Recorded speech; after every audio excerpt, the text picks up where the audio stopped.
தென்னிந்திய திருச்சபை நாள். அமைதியின் செயல்பாடு. கடலை உலர்ந்த தரையாக மாற்றினார். ஆற்றை கால்நடையாய் கடந்தார்கள்.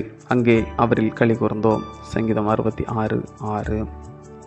தென்னிந்தியாவில் பல்வேறு விதமான பாரம்பரியங்களையும் கோட்பாடுகளையும் கொண்டிருந்த ஆங்கிலிக்கன், பிரெஸ்பிட்டேரியன், எஸ்ஐயுசி போன்ற திருச்சபைகள் ஒன்றாகி தென்னிந்திய திருச்சபையாக உருவாகிய நாள் இந்நாள்.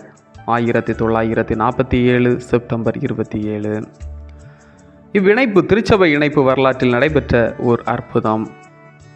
இரண்டாவது பெந்தேகோஸ்தே அனுபவமாகி இன்றும் கிறிஸ்துவின் அமைதியின் நற்செய்தியினை பிரதிபலித்து வருகின்றது.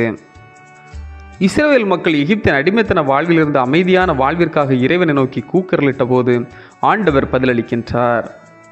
அடிமைத்தனத்தில் அல்லல்பட்ட மக்களுக்கு அமைதியான கானானை ஆயத்தப்படுத்துகிறார். அவர்கள் கானானை அடைவது சாத்தியமாயிருந்தாலும் சூழ்நிலையோ சாத்தியமற்றதாயிருந்தது. ஆனால் கடவுள் அற்புதமாய் அவர்களை வழிநடத்தி சென்றார். கடவுள் கடலை உலர்ந்த தரையாக மாற்றி ஆற்றையும் கடக்க செய்து களி கூறச் செய்தார். இறைவனின் படைப்பான கடலின் கரைப்பகுதியில் அலைகள் மிகுந்திருக்கும். ஆனால் அதே கடலின் ஆழமான பகுதி அமைதலாயிருக்கும்.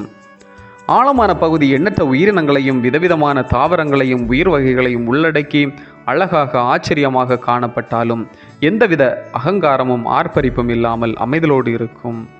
இந்த அமைதியை இறைவன் நம்மிடம் எதிர்பார்க்கிறார். போராட்டங்கள் நிறைந்த நமது வாழ்விலும் கடவுள் அமைதியான வாழ்வினையும் களிகூறுதலையும் நமக்காக வைத்திருக்கின்றார். நமது வாழ்வின் அனைத்து சூழல்களிலும் அமைதியோடு செயல்படுவோமேயானால் அகமகிழ்வினை பெற்றிட முடியும். இஸ்ரவேல் மக்களது வாழ்விலும் வரலாற்றிலும் செயல்பட்ட கடவுள் இன்று நமது வாழ்விலும் நமது திருச்சபையின் வரலாற்றிலும் உடனிருந்து அற்புதங்களையும் அடையாளங்களையும் செய்து வருகின்றார். அமைதி நிறைந்த வாழ்வினை தருகின்றார். ஆகவே அகமகிழ்ந்து ஆண்டவருக்கு நன்றி கூறுவோம். ஜெபம்.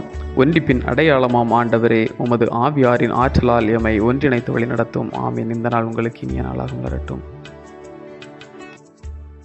தென்னிந்திய